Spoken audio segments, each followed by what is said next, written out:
मैं जब लक्ष्मणगढ़ में आया हूं तो मैं तो भाइयों उस नाथी के बाड़े को ढूंढना चाहता हूं, कहां है मुझे दिख नहीं रहा। ये वही सरकार है जो विधानसभा में हम सवाल खड़ा करते हैं। महिलाओं के दुष्कर्म में राजस्थान एनसीआरबी में पहले नंबर पर तीसरी बार क्यों है मुख्यमंत्री जी? खड़े होके कहते हैं राजस्थान में बलात्कार इसलिए होते हैं कि मर्दों का प्रदेश है। लानत है ऐसे मंत्री। कोई भी पेपर माफिया पेपर लीक करता है, कोई एफआईआर दर्ज होती है। कैसा दुर्भाग्य है, लक्ष्मणगढ़ का नाम कहीं न कहीं आ जाता है। घमंड रावण का भी नहीं चला था। मैं तो उस चक्की को भी ढूंढना चाहता हूं जिसका आटा खाते ही एक घर के अंदर आरएस पैदा हो जाते हैं। मुझे वो चक्की का पता लग जाए तो वो भी देख लूं मैं। डॉक्टर किरोड़ीलाल मीणा के साथ वो राज्यपाल के पास जाती है, चोटी पकड़कर घसीटा जाता है, विरंगनाओं को पीटा जाता है। लानती सरकार। दिनेश जी, इस बार सिंहासन खाली करो के जनता आती है। इन लोगों के चेहरे पढ़कर मैं कह सकता हूं, मुझे वो समय भी याद आता है जब आप कहते हो मत की पेटी से हमने हराया, पर पंचायत समिति पर दूसरे दरवाजे से सत्ता के लोगों ने कब्जा कर लिया। अब वोट की चोट से इनको नष्ट नबूद करने का समय आ गया। और जब नेक्सा कंपनी की बात राजस्थान की विधानसभा में मैं उठाता हूं और उनसे पूछता हूं ये पल्लावा गांव के वो लोग कौन है जिन्होंने यहाँ के सैनिकों के अरमानों को लूटा, उनकी गाड़ी कमाई को लूटा। नरेंद्र मोदी जी का शासन, दुनिया के सबसे लोकप्रिय नेता का शासन, हमारे आराध्य देव भगवान राम का मंदिर बनता है और दूसरे शासन में हम सब सौ लोग सालासर जाते हैं। सालासर के मुख्य द्वार पर हमारा राम दरबार को तोड़ा जाता है। शाम को 7 बजते हैं, अंधेरी नगरी हो जाती है। राजा चौपड़ तो है ही, और उसके बाद ये दम भरते हैं कि मैं बिजली के में रियायतें देने जा रहे हैं। ये आदिवासी बाबूलाल कटारा सर्वश्रेष्ठ व्यक्ति है, इसको नामजद करो। और वो बाबूलाल कटारा सब इंस्पेक्टर की परीक्षा के कन्वीनर बनते हैं, जिसका रिजल्ट परसों आया है। वो पकड़े जाते हैं, जेल में जाते हैं, पर उन्होंने जो इंस्पेक्टर बनाने के कारखाने में भ्रष्टाचार किया, उनके तारे लगाने का काम ये सरकार करती है। मैं कोई लंबी बात कहने नहीं खड़ा हुआ, पर मैं जब भी अपने कर्म क्षेत्र में जाता हूं इस लक्ष्मणगढ़ के से मुझे गुजरना पड़ता है। लगातार आपके पड़ोस से 7वीं बार का एमएलए हूं, सार्वजनिक जीवन में हूं, कुछ चेहरे पढ़ना भी जानता हूं। बदलाव की आंधी जब आती है, सीपी साहब उसकी आहट को भी पहचानता हूं। और आज जो मेरे सामने लोग बैठे हैं, उनके चेहरे पढ़कर मैं कह सकता हूं इस लक्ष्मणगढ़ में इस बार नया इतिहास निश्चित तौर पर यहां के लोग रखेंगे। मैं जब लक्ष्मणगढ़ में आया हूं तो मैं तो भाइयों उस नाथी के बाड़े को ढूंढना चाहता हूं, कहां है मुझे दिख नहीं रहा। मैं तो उस चक्की को भी ढूंढना चाहता हूं जिसका आटा खाते ही एक घर के अंदर आरएस पैदा हो जाते हैं। मुझे वो चक्की का पता लग जाए तो वो भी देख लूं मैं। सीपी साहब, जब कभी भी राजस्थान में किसी भी पेपर के लिए कोई भी पेपर माफिया पेपर लीक करता है, कोई एफआईआर दर्ज होती है। कैसा दुर्भाग्य है, लक्ष्मणगढ़ का नाम कहीं न कहीं आ जाता है। यहाँ के एमएलए साहब और यहाँ के प्रदेश अध्यक्ष जी कई बातों पर चर्चा करते हैं, पर जब नेक्सा कंपनी की बात राजस्थान की विधानसभा में मैं उठाता हूं और उनसे पूछता हूं ये पल्लावा गांव के वो लोग कौन है जिन्होंने यहाँ के सैनिकों के अरमानों को लूटा, उनकी गाड़ी कमाई को लूटा। इसलिए भाइयों कहते हैं कि घमंड रावण का भी नहीं चला था। जब विभीषण उनके पास गए थे और उनको कहा था आप ज्ञानी हो, सोने की लंका के मालिक हो, भगवान शंकर के कृपा आप पर है, पर अनीति का रास्ता, घमंड का रास्ता, अहंकार का रास्ता छोड़ दो। सीता माता को भगवान राम के पास भेजकर उनके शरणागत हो जाओ। घमंडी रावण विभीषण को लात मार कर कहता है मेरी ताकत को नहीं पहचानते। और उसके बाद हमने सब जानते हैं कि रावण को भी मरना पड़ा था। यह घमंडी अहंकार, ये लोकतंत्र की परिभाषा नहीं।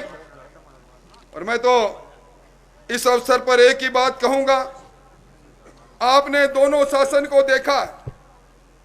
एक शासन नरेंद्र मोदी जी का शासन, दुनिया के सबसे लोकप्रिय नेता का शासन, हमारे आराध्य देव भगवान राम का मंदिर बनता है। और दूसरे शासन में हम सब सौ लोग सालासर जाते हैं, सालासर के मुख्य द्वार पर हमारा राम दरबार को तोड़ा जाता है। एक शासन वो देखा, काशी विश्वनाथ को एक कॉरिडोर के रूप में धार्मिक मानने वाले लोगों के लिए उनके स्वरूप का प्रकटीकरण होता है। और दूसरा हमारे सालासर के बालाजी, आज सीपी साहब आप भी जाओगे, हनुमान जयंती पर जब यहाँ के लोग हनुमान जी का नाम लेके हनुमान चालीसा पढ़ते हुए जब वो सालासर जाते हैं तो कहते हैं धारा 144 लगी है, अशोक गहलोत जी ने लगाई है, डीजे नहीं बजाओगे, हनुमान चालीसा जोर से नहीं पढ़ोगे।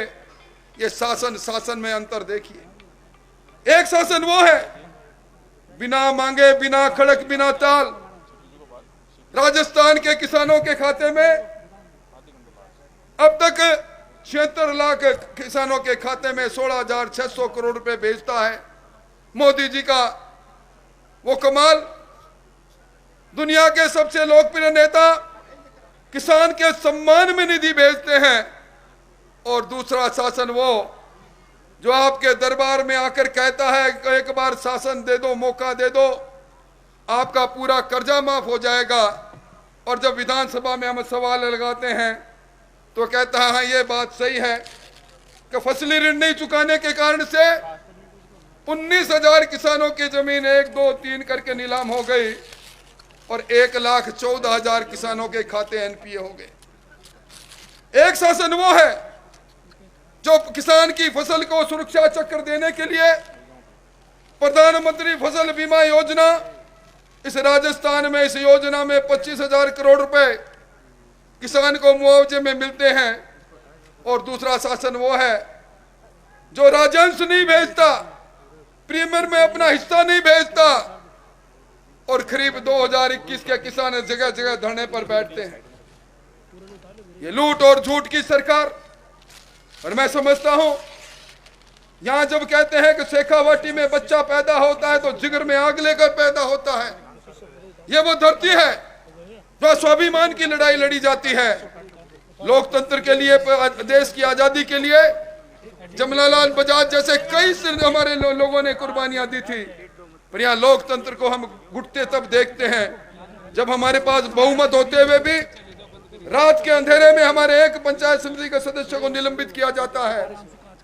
मैं धन्यवाद देना चाहूंगा हमारी जिला अध्यक्ष जी को, घेर कर बैठती है उसको, पर सत्ता के अहंकार के अंदर लोकतंत्र का गला घोट दिया जाता है। क्या ये सारी बातें हमें मंजूर है? आज इन्हें महंगाई राहत की याद आई है। इनको कभी नहीं दिखा कि तुमने 4.5 वर्ष तक बिजली की जो कटौती की, बिजली में फ्यूल चार्ज के नाम पर 60 पैसे प्रति यूनिट लिए, आज कहते हैं हम बिजली को मुफ्त देंगे। यहां आप लोग बैठे हैं, सीपी साहब, इस शेखावाटी के अंदर शाम को 7 बजते हैं, अंधेरी नगरी हो जाती है, राजा चौपड़ तो है ही, और उसके बाद ये दम भरते हैं कि हम बिजली के में रियायतें देने जा रहे हैं। भाइयों, इस सरकार के चेहरे पर झूठ के अलावा कुछ नहीं है। ये नकाब खींचने का वक्त आ गया।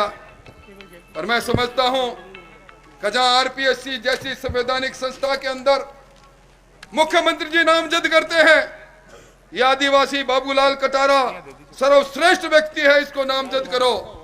और वो बाबूलाल कटारा सब इंस्पेक्टर की परीक्षा के कन्वीनर बनते हैं, जिसका रिजल्ट परसों आया है। वो पकड़े जाते हैं, जेल में जाते हैं, पर उन्होंने जो इंस्पेक्टर बनाने के कारखाने में भ्रष्टाचार किया, उनके तारे लगाने का काम ये सरकार करती है। हमारे नौजवानों के अरमानों को लूटने वाली ये सरकार, किसानों को धोखा देने वाली ये सरकार। और मैं मेरी बात को समाप्त करूं, यहाँ किसान, यहाँ हमारे जो पूर्व सैनिकों ने 1 रैंक 1 पेंशन की बात कही, यहाँ सर्वाधिक वो लोग हैं जो देश की सरहदों पर अपनी जान को देते हैं, और इसलिए यहाँ सैनिकों का बड़ा सम्मान भी है, पूर्व सैनिक भी बहुत है। पर पुलवामा की वो वीरांगनाएं जिन्होंने देश पर अपने पतियों को कुर्बान किया, जब सरकार को कहती है कि आपने पैकेज देने की बात कही, नौकरी देने की बात की आश्रितों को, आपने जमीन देने की बात की, मकान देने की बात कही, आपके मंत्रियों ने, आपके कांग्रेस के प्रदेशाध्यक्ष जी ने बड़े बड़े टीवी में इंटरव्यू दिए। आज 9 महीने बाद हम सरकार से पूछने आए हमारी वो पैकेज का क्या होगा, और जब कोई सुनवाई नहीं होती, डॉक्टर किरोड़ीलाल मीणा के साथ वो राज्यपाल के पास जाती है, चोटी पकड़कर घसीटा जाता है, वीरांगनाओं को पीटा जाता है। लानती सरकार, ये वही सरकार है जो विधानसभा में हम सवाल खड़ा करते हैं महिलाओं के दुष्कर्म में राजस्थान एनसीआरबी में पहले नंबर पर तीसरी बार क्यों है मुख्यमंत्री जी? ये मीरा का देश है, ये पन्नाधाय का प्रदेश है, ये पद्मिनी के जौहर का प्रदेश है।